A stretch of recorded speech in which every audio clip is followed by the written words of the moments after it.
Bonjour, nous sommes heureux de vous accueillir aujourd'hui dans ce webinaire qui va vous parler d'un système tout à fait étonnant de neurofeedback, donc qui est une aide au traitement de toutes sortes.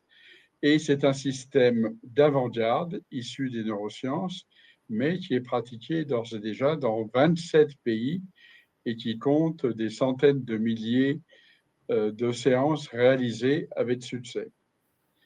Alors, nous avons ici présent Pascal Wagner, qui est donc la responsable et la directrice du centre de formation professionnelle au neurofeedback thérapeutique. Et puis, nous avons Olivier Arnaud, qui est également un formateur et un praticien en neurofeedback, en plus d'être ingénieur. Alors, qu'allons-nous voir? Eh bien, je vais d'abord vous montrer un peu les caractéristiques générales de ce nouveau proposant. Ensuite, on va voir précisément ce qu'est le neurofeedback. C'est un drôle de nom, neurofeedback. C'est pas du tout évident. Pour mieux le comprendre, eh bien, on va parler de l'histoire du neurofeedback et la façon dont on en est arrivé aujourd'hui à avoir ce neurofeedback très avancé et très élaboré.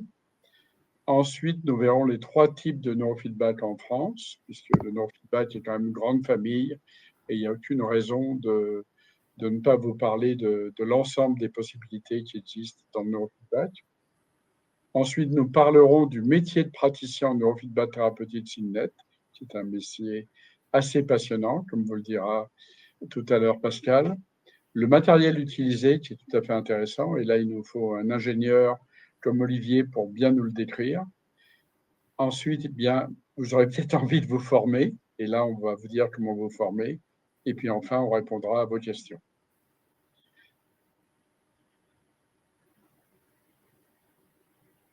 Alors, qu'est-ce que le neurofeedback? Eh bien, le neurofeedback, classiquement, on dit que c'est une technique qui est issue des neurosciences, qui va permettre au cerveau d'améliorer son fonctionnement et ses capacités.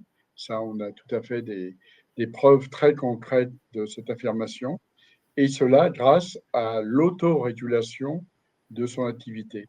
Autorégulation, c'est déjà ce qu'on vit dans son organisme.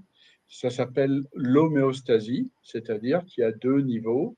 Si on est trop haut, par exemple, on va prendre l'exemple des battements cardiaques, si je suis à 200, vous comprendrez que ça va plutôt mal et en principe, c'est un décès. Et si on est dans la couche basse, je pense inférieure à 35 ou autre, on va également vers la mort. Et donc, la vie se situe dans un certain niveau où se fait une autorégulation, c'est-à-dire que les battements du cœur ne seront pas toujours au même rythme, mais par moment, ils seront bas, par moment, ils seront hauts, mais on sera toujours dans une zone de vie qui permet donc l'existence. Eh bien, dans le cerveau, c'est la même chose. Le cerveau, il a besoin de s'autoréguler et donc de naviguer au niveau de son signal entre 2 possibilités. Et c'est entre ces 2 possibilités qu'il peut bien fonctionner. Et grâce à quoi fonctionne-t-il bien? Eh bien, grâce à la neuroplasticité. C'est une capacité du cerveau qui a été découverte dans les années 90 et qui nous a montré qu'en fait, le cerveau, à partir du moment où il a la bonne information, eh bien, il réagit, il s'adapte et il s'améliore. Eh bien, cet entraînement en neurofeedback, curieusement, il va avoir des effets bénéfiques au niveau physique, au niveau cognitif, au niveau émotionnel et comportemental. Et on l'a expérimenté souvent également sur des sportifs et on a amélioré leurs performances ou sur des artistes, des créateurs et on a amélioré la créativité. Alors, regardons un peu comment fonctionne ce neurofeedback. Eh bien, d'abord, dans le neurofeedback SINNET, il y a une chose extrêmement agréable, c'est que, comme vous le voyez sur ce schéma, la personne est assise face à un écran et n'a rien à faire. Pas de contraintes, pas d'exercice, pas d'effort, simplement on regarde l'écran, on écoute la musique et on a un petit appareil qui vibre. Et donc, on a ce qu'on appelle 3 feedbacks qui sont des retours d'informations sur le fonctionnement de notre cerveau. Eh bien, comment ça se passe? Eh bien, on a sur la personne différents capteurs à différents emplacements selon nécessité. Ce signal reçu est amplifié parce que, bien évidemment, vous imaginez que c'est un signal très fin, très subtil. Pour pouvoir bien travailler dessus, il faut l'amplifier. Et une fois amplifié, on va le traiter par des moyens mathématiques et physiques à l'intérieur d'un système informatique très élaboré. Et puis, une fois qu'on aura traité ce signal, eh bien, on va pouvoir observer qu'il est soit relativement régulier, soit qu'il y a des tentatives de sortie de route. Et donc là, on enverra l'information. Comment cette information parviendra-t-elle au cerveau? Par des changements dans l'image, par des changements dans le son et par des changements dans l'appareil tactile. Ce qui veut dire qu'on va informer le cerveau par 3 de nos 5 sens des modifications qu'il a et de la nécessité donc de s'auto-réguler. Quels vont être les effets de cette autorégulation? Eh bien, on a constaté, quand on regarde les études et qu'on fait une enquête auprès des différents praticiens, praticiennes dans le monde, comme c'est le cas, eh bien, on va d'abord constater les effets sur la santé mentale et émotionnelle, ce qui, vous en conviendrez, est quand même la chose la plus importante qui soit à notre époque. Donc, on constate une réduction du stress et de l'anxiété. Hein. Donc, les séances de neurofeedback aident à diminuer les niveaux de stress et d'anxiété. Et grâce à des protocoles spécifiques, parce qu'on n'a pas un seul mode d'action, mais comme vous le dira tout à l'heure Olivier, on a différentes possibilités dans ce matériel. Et bien, grâce à des protocoles spécifiques, on va pouvoir agir sur le manque de confiance en soi, sur les peurs, sur l'agressivité, sur les phobies, sur les crises de panique, sur la dépression, sur le burn-out. Donc, beaucoup d'éléments intéressants sur des symptômes qui nous touchent beaucoup dans notre société actuelle. On aura également une amélioration des troubles du comportement, donc de l'agressivité, de la colère, de la violence. On réduira l'hyperactivité. On va travailler sur les addictions de toutes sortes. Au niveau de l'humeur, eh bien, on va favoriser la régulation émotionnelle et on va réellement pouvoir agir sur les symptômes de dépression ou les troubles de l'humeur. Sur la cognition et l'attention, on aura une amélioration de la concentration et de toutes les fonctions cognitives. On sait que le neurofeedback peut aider dans les problèmes de mémoire, dans les problèmes de TDA, TDAH et d'autres troubles qui sont liés aux difficultés d'apprentissage. Et donc, en même temps qu'on règle des problèmes éventuels, on va avoir aussi une optimisation des performances. Et donc, en ce qui concerne la capacité de concentration, de mémorisation, on a un certain nombre de cadres de sociétés, par exemple, qui sont revenus vers nous en nous disant qu'ils avaient considérablement amélioré, par exemple, leur capacité à travailler sur un dossier difficile et le résoudre relativement rapidement avec une certaine facilité.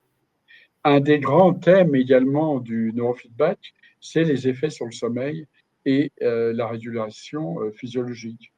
Amélioration du sommeil, ça veut dire en fait diminution des insomnies, endormissement plus facile, et donc tout ça grâce à une meilleure autorégulation des ondes cérébrales. On a également une meilleure autorégulation du système nerveux, et donc ça va agir sur les douleurs chroniques et sur les migraines, sur les vertiges, sur les bouffées de chaleur. On a des centres antidouleurs qui utilisent le neurofeedback SYNNET avec succès.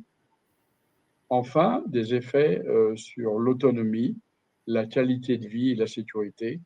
Et donc là, ça permet aux personnes qui reçoivent les séances d'être acteurs de leur propre bien-être en apprenant à mieux réguler leur activité cérébrale et en ayant une meilleure autonomie et conscience d'eux-mêmes. Donc, c'est une alternative à certains traitements médicaux ou plutôt un bon accompagnement, on pourrait dire, dans certains cas. Alors, une séance, vous allez me dire comment se déroule une séance. eh bien, on va revenir sur un schéma qui est un peu identique à celui qu'on a vu tout à l'heure. Vous voyez là qu'une personne confortablement installée sur un fauteuil, qui regarde là, dans ce cas précis, c'est une animation, mais elle pourrait être en train de faire un jeu avec une manette, ou elle pourrait être en train de regarder un documentaire sur une des chaînes de streaming actuelles, ou de regarder un film. Autant de possibilités extrêmement agréables qui existent pendant que le cerveau fait un certain travail d'autorégulation. Donc, on voit que cette personne a des capteurs posés sur la tête qui sont reliés donc à l'ordinateur, que l'ordinateur est relié à la fois au casque de la personne et à l'écran. Et donc, chaque fois que l'ordinateur a analysé l'activité des ondes cérébrales, eh bien, il va renvoyer instantanément au cerveau les informations sur sa propre activité au moyen des 3 feedbacks dont je vous parlais tout à l'heure, auditif, visuel, tactile, et donc ça va permettre au cerveau de s'auto-corriger naturellement. Mais encore une fois, vous voyez, le cadre thérapeutique est extrêmement intéressant puisque la personne n'a rien à faire et que l'appareil extrêmement développé permet au cerveau de s'autoréguler rapidement. Alors maintenant, il faut parler un peu, comme on vous l'avait promis, de l'histoire du neurofeedback. Eh bien, l'histoire du neurofeedback, c'est l'histoire un peu de la découverte et de l'utilisation de l'électricité, puisque en France, on a commencé à bien utiliser l'électricité, à développer le réseau dans les années 70. Et là, vous voyez qu'on vous dit qu'en 1975, Richard Caton, qui était donc un scientifique britannique, a observé pour la première fois l'activité électrique du cerveau sur des animaux. Mais bon, après, il y a eu un certain nombre de chercheurs qui ont découvert d'autres interrelations entre l'activité électrique, les états émotionnels ou physiologiques des animaux. Mais la grande découverte, la chose réellement importante, c'est en 1924, quand un psychiatre allemand, Hans Berger, réalise le premier encéphalogramme, donc EEG humain, et publie dans une étude les résultats de ces découvertes. Et donc, à l'époque, c'est la découverte des ondes alpha et bêta. Depuis, on a découvert d'autres types d'ondes, et ça, on vous en parlera plus tard. Donc, il découvre, Hans Berger, qu'il y a une relation entre certaines activités mentales et des variations du système électrique cérébral. Bon, il faut dire aussi qu'à l'époque, donc, il a commencé ses recherches en 1920 et il y avait énormément de personnes dont le cerveau avait été atteint au cours de la Première Guerre mondiale, et donc ça lui a permis des recherches plus profondes dans ce domaine-là. En 1958, Joseph Camilla de l'Université de Chicago va démontrer qu'on peut apprendre à contrôler ses propres ondes cérébrales. À l'époque, il s'agit des ondes alpha, grâce à un système de récompense. Le système de récompense est très simple, c'est-à-dire que système alpha, ça va être j'essaie de me détendre, de me relaxer. Si j'arrive à me détendre, et me relaxer suffisamment, je vais déclencher des ondes alpha, ou alors si je ferme les yeux. Et là, à ce moment-là, il y a une récompense qui va dire oui, tu as atteint ce type d'onde. Ça sera par exemple une petite clochette ou un.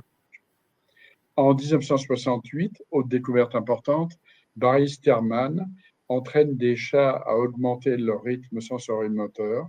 C'est un rythme qui est situé sur le cerveau ici, de 12 à 15 Hz, et il découvre une application médicale qui permet de réduire la susceptibilité aux crises d'épilepsie. Alors, toutes ces personnes dont on vous parle ont travaillé ou ont été en relation avec les créateurs, Sue et Siegfried Ottmer, du système SIGNET. Dans les années 70-80, eh bien, c'est le développement de bases de données normatives à partir d'EEG qui ont été collectées. Et, chose extrêmement importante, les premiers équipements informatisés de neurofeedback, parce que vous l'imaginez bien, pour arriver à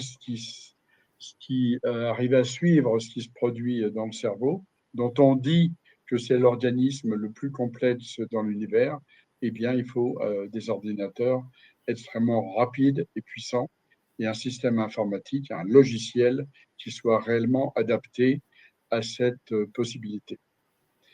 Autre élément important, donc on a parlé des crises d'épilepsie avec Barry Sterman, mais la chose importante, c'est le traitement sur les stress post-traumatiques avec un protocole créé par Eugene Peniston et Paul Kulkowski aux États-Unis et appliqué sur les vétérans de la guerre du Vietnam et principalement pour des problèmes d'addiction à l'alcool et également à la drogue. Et là, il y a réellement eu des résultats extrêmement intéressants.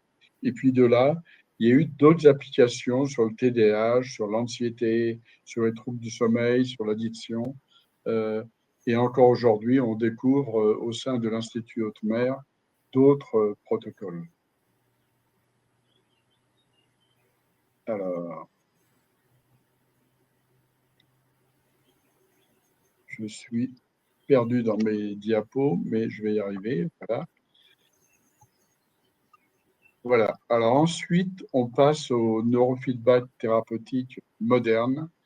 Et le feedback thérapeutique moderne, eh bien, il démarre dans les années 90. Pourquoi dans les années 90? Parce que dans les années 90, on découvre la neuroplasticité du cerveau. Jusque-là, on essayait de dire au cerveau, fais ceci, fais cela, produis plus d'ondes alpha, moins d'ondes θ, etc., etc., par des exercices, par un conditionnement du cerveau, ce qu'on a appelé d'ailleurs le conditionnement opérant.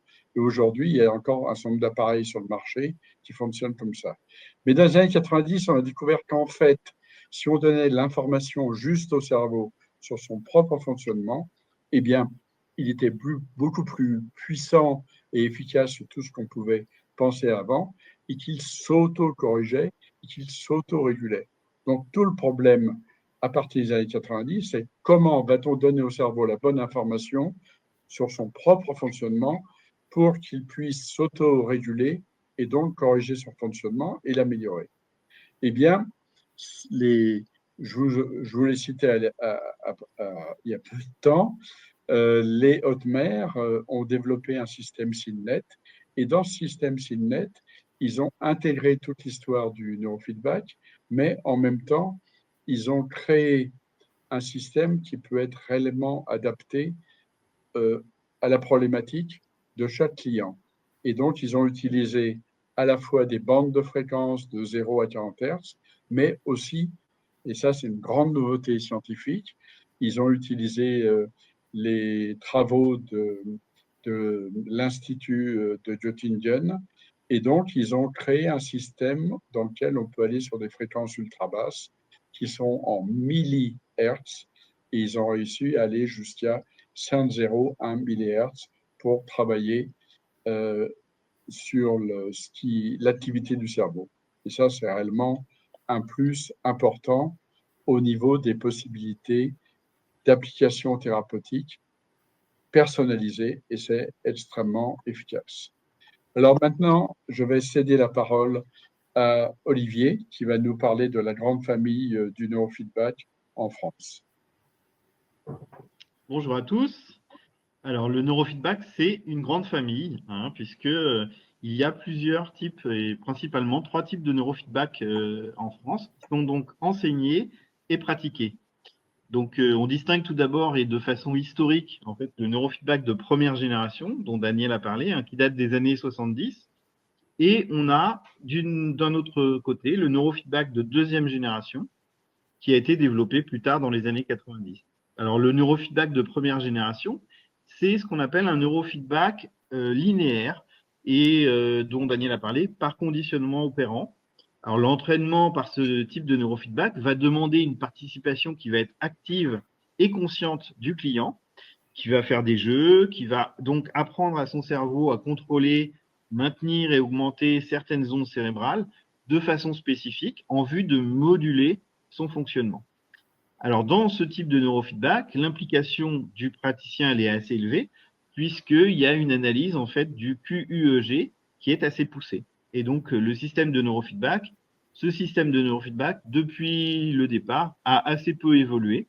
On a un appareil qui est classé médical de classe 2, où on va utiliser plusieurs emplacements de capteurs qui vont être positionnés sur le cuir chevelu, et on va avoir des retours de feedback qui vont être soit visuels, soit auditifs.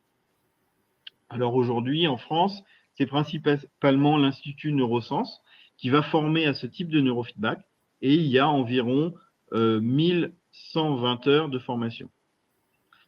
Alors, dans le neurofeedback de deuxième génération, on va retrouver deux types de neurofeedback. Il y a d'une part le neurofeedback neurooptimal et le neurofeedback Signet. Alors, le neurofeedback neurooptimal, lui, va pas nécessiter de participation active du client. Le cerveau se régule de lui-même avec les informations qui lui sont retournées par un feedback auditif. Il n'y a qu'un seul type de feedback dans ce neurofeedback-là. Il s'agit d'un fonctionnement inconscient et automatique du cerveau. Dans ce type de neurofeedback, alors l'implication du praticien elle est assez faible, puisqu'il suffit de positionner les capteurs et de lancer en fait une séance. Ce système, il a peu évolué depuis ses débuts. L'amplification du signal, l'amplificateur du signal, il est classé comme appareil de bien-être par la FDA, et il y a un seul emplacement de capteur, et la séance délivrée, en fait, est la même pour tous les clients. Les feedbacks sont auditifs, c'est des feedbacks audio. Et en France, il existe plusieurs centres de formation neurooptimale. Donc, on peut trouver, par exemple, Régule ton cerveau ou Best of Brain. Et le temps de formation pour ce neurofeedback dit de bien-être, il est de 2 jours ou de 14 heures. Et alors, enfin, le neurofeedback Signet est aussi donc un neurofeedback dit de deuxième génération qui ne va pas nécessiter non plus de participation active du client. Le système, il va analyser l'activité des ondes cérébrales. Donc, comme on parle d'électroencéphalogramme qui est localisé, on va renvoyer instantanément des informations au cerveau sur sa propre activité, au moyen, comme disait Daniel tout à l'heure, de 3 feedbacks, donc le visuel, l'auditif et le tactile. Pendant les séances, le client va pouvoir regarder une animation, un film, et va même pouvoir jouer. Dans le retour de ces informations, va permettre au cerveau de s'auto-corriger naturellement. Alors, dans ce type de neurofeedback, l'implication du praticien elle est élevée, puisque à partir d'un ensemble de symptômes, on va travailler sur les symptômes de la personne, eh bien, on va faire un plan d'entraînement qui va être une sorte de guide pour pouvoir, le guide au niveau du praticien, pour savoir comment il va commencer l'accompagnement, comment il va continuer et comment il va terminer, sachant que bien sûr, ça peut être adapté en fonction des problématiques qui sont rencontrées par le client. Alors ce système Signet, il est en constante évolution, donc à la fois au niveau matériel, logiciel et même aussi au niveau de l'évolution dans la pratique. Alors le matériel d'amplification du signal, il est classé médical de classe 2 par la FDA aux États-Unis et par l'EMA en Europe. Alors, il existe plusieurs emplacements de capteurs en fonction des symptômes qui sont spécifiques à chaque personne et de leur évolution. Comme disait Daniel, pour cet entraînement en neurofeedback thérapeutique Signet, on va travailler à la fois sur la bande de fréquence 0,40 Hz, mais aussi ce qu'on appelle les ultra basses fréquences. Et là, on descend jusqu'à 5 fois 0,1 millihertz. Enfin, on va utiliser de nombreux protocoles, dont des protocoles qui sont avancés, comme Synchronie ou Alpha-Theta. On peut se former au neurofeedback thérapeutique Signet, donc AIF-PNT Neurooptimum. C'est une formation de 123 heures pour des personnes qui sont déjà dans le domaine médical ou paramédical et de 137 heures pour des personnes qui sont en reconversion professionnelle. Bonjour. Alors moi, je vais vous parler du métier de praticien en neurofeedback thérapeutique Signet. Eh bien, ce métier, il est passionnant. Et pourquoi il est passionnant ? Parce que nous recevons des personnes de tous horizons, de tous âges, avec des problématiques très différentes. Comme vous disiez Daniel, Olivier, des personnes qui ont des maladies, des problèmes chroniques, des problèmes psychologiques, des problèmes d'apprentissage, etc. Et ce que nous constatons chaque jour, c'est combien cette technique, elle est efficace. Pourquoi? Parce que nous assistons au progrès de nos clients dans leur processus de profonde transformation. Alors, pourquoi cette méthode, elle est passionnante? Encore une fois, parce que nous faisons aussi un travail très personnalisé avec nos clients.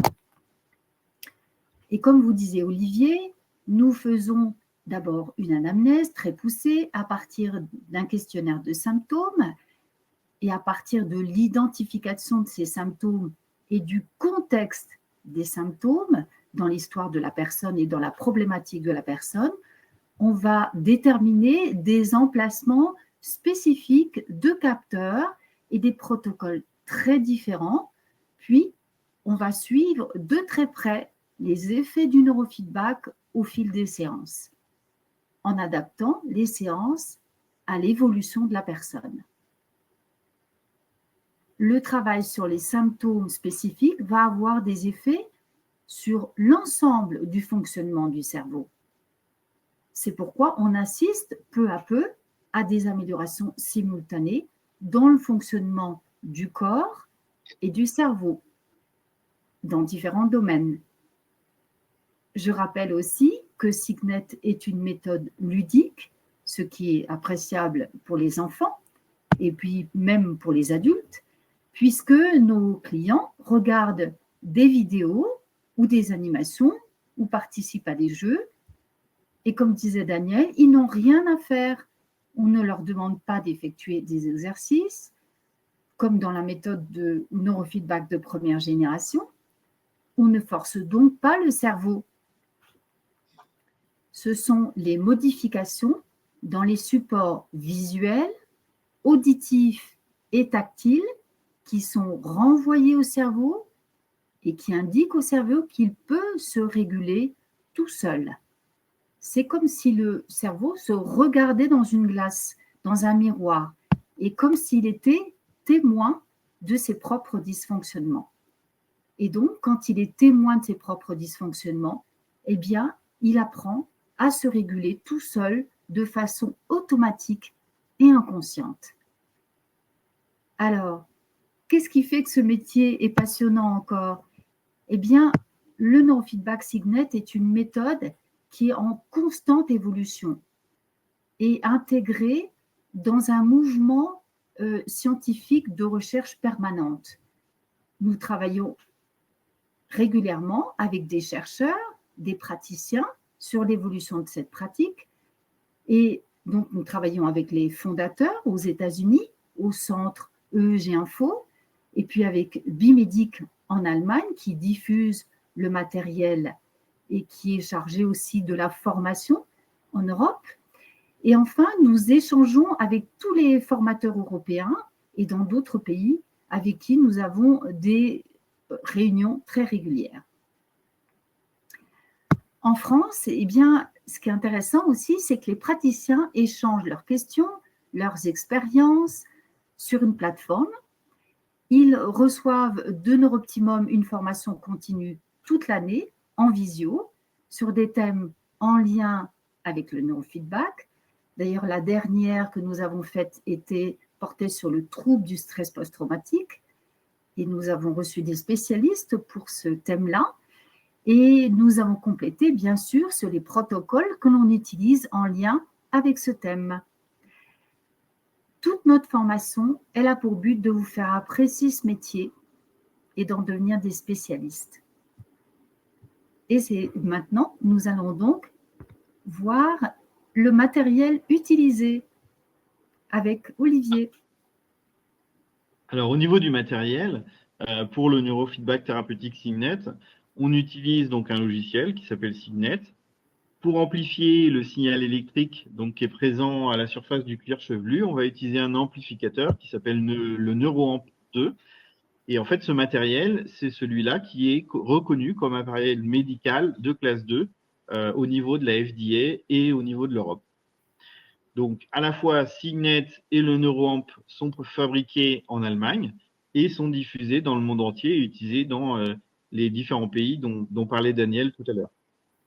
Et afin d'effectuer des tests d'attention et de réactivité, on utilise un autre appareil qui s'appelle le Quick Test et qui est développé et fabriqué en Suisse. Alors, je vais faire un petit focus rapide sur donc, les deux grands principaux outils qu'on utilise. Hein. Donc, vous avez ici présent les différentes caractéristiques du NeuroAmp 2, qui est un amplificateur à 2 canaux et qui permet de travailler donc à la fois sur la bande de fréquence 0,40 Hz et aussi en ce qu'on appelle les ultra basses fréquences. Vous avez ici donc les caractéristiques du Quick Test, donc un petit boîtier qui permet en fait de mesurer l'attention et réactivité des clients au travers d'un test qui dure 21 minutes. Alors 21 minutes, ça paraît assez court, mais en fait c'est assez long parce que en fait on va mesurer de manière très fine la rapidité et la régularité et ainsi que les erreurs de réaction des clients. Et donc après, on a une sorte de rapport qui permet de voir en fait l'évolution au fil du temps des séances qu'on va pouvoir faire, les évolutions en fait sur ce temps de réaction et de réactivité par rapport à un test très très simple. Alors Pascal va vous parler de la formation. Très bien.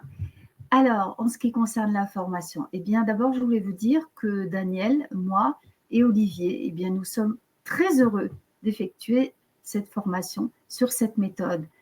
Et c'est toujours pour nous une belle aventure riche et passionnante au niveau humain. Alors, le centre de neurofeedback a formé jusqu'à présent plus de 150 praticiens en neurofeedback thérapeutique Signet en France donc. Et nous avons instauré, pour la prochaine formation d'ailleurs en septembre, 2 formations différentes avec un tronc commun. Et donc qui peut se former au neurofeedback thérapeutique? Eh bien, les personnes du milieu médical, du milieu paramédical et les personnes qui travaillent aussi dans la relation d'aide. Et enfin, tous ceux qui sont en reconversion professionnelle et qui sont très motivés pour travailler avec cette méthode. Alors, comment est constituée donc cette formation? Eh bien, cette formation, donc, il y a deux types de formation avec toutes les deux niveaux qui comprennent 5 ou 6 modules suivant l'une ou l'autre formation, 2 ou 3 modules qui sont enregistrés, 3 ou 4 modules qui sont en présentiel. Tout d'abord, le module 1, il est enregistré, il est envoyé dès l'inscription à la formation. Le module 2 est en présentiel, à Gap, je vous en parlerai après, il dure 5 jours. Et là, nous abordons un enseignement, bien sûr, théorique sur différents thèmes, et il y a bien sûr aussi une partie pratique, et les stagiaires vont aussi expérimenter le neurofeedback, puisqu'ils vont pratiquer sur les autres, mais ils vont aussi recevoir des séances sur eux-mêmes. Puis, ils vont restituer au groupe leur ressenti après les séances chaque matin durant les 5 jours. Après ce module 2, nous demandons aux stagiaires de pratiquer le neurofeedback le plus possible dans leur entourage familial et dans leur cercle d'amis. Nous leur demandons de préparer 2 études de cas qui vont porter sur 2 personnes qui vont recevoir au minimum 10 séances. Donc, je les aide à préparer ces études de cas d'une façon personnalisée pendant 1 heure de supervision en visio. Et nous leur demandons aussi, pendant ces 9 semaines, j'ai oublié de vous dire qu'il y a 9 semaines entre le module 2 et le module 3, nous leur demandons d'effectuer des séances sur eux-mêmes. Alors, une fois que ces 9 semaines sont terminées, avec beaucoup de pratique, nous l'espérons, les stagiaires reviennent au centre pour le module 3, qui est en présentiel et qui dure 5 jours. Donc là aussi, il y a un enseignement théorique, des révisions, des approfondissements, une partie pratique et une partie expérientielle. Et comme pour le module 2. Ce qui vient en plus, c'est que les stagiaires vont présenter leur étude de cas devant les autres. Et à la fin des 5 jours, ils vont passer un examen écrit afin que nous puissions vérifier qu'ils aient bien compris les éléments essentiels de cet enseignement et qu'ils ne repartent pas avec de mauvaises interprétations de ce qu'il convient de faire dans cette méthode. Après le module 3, les stagiaires prennent rendez-vous en visio avec moi afin de présenter leur deuxième étude de cas. Si je constate qu'ils ont bien suivi la formation, si la première étude de cas est cohérente, si l'examen est réussi et si j'ai validé la deuxième étude de cas, ils vont recevoir, ces stagiaires, ils vont recevoir la certification du premier niveau et qui est la suivante, donc praticien ou praticienne en neurofeedback thérapeutique Signet. Pendant tout ce premier niveau, les stagiaires travaillent en covision ou en collaboration avec leurs autres partenaires de formation. Et à partir du moment où ces stagiaires vont recevoir leur certification, eh bien, ils vont pouvoir recevoir leurs clients de façon officielle. Ils vont participer aussi au réseau Neuroptimum qui fournit une formation continue à l'année sous forme de visio sur des thèmes en relation avec le neurofeedback. Et donc là, ils vont travailler pendant 6 mois officiellement et au bout de 6 mois, ils vont recevoir le 4e module enregistré. Là, on est passé donc au 2e niveau. Puis, ils vont revenir au centre pour le module 5 en présentiel qui va durer 4 jours.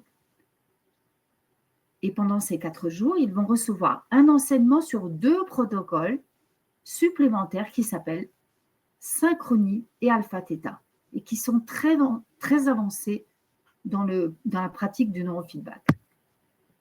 Pendant ces 4 jours, il y a encore une partie théorique, encore une partie pratique, une autre partie expérientielle. À la fin des 4 jours, il y a un petit examen, puis les praticiens auront 1 an pour présenter une étude de cas sur une personne qui aura suivi des séances de neurofeedback du premier jour jusqu'à ces fameux protocoles synchronie et alpha-theta. Donc, la dernière étape pour accéder à la certification de praticien confirmé en neurofeedback thérapeutique Signet sera donc la validation de cette étude de cas. Alors, au cas où vous avez eu du mal à enregistrer toutes ces informations concernant la formation, n'hésitez pas à aller consulter le site Neuroptimum dans lequel il y a toutes ces informations.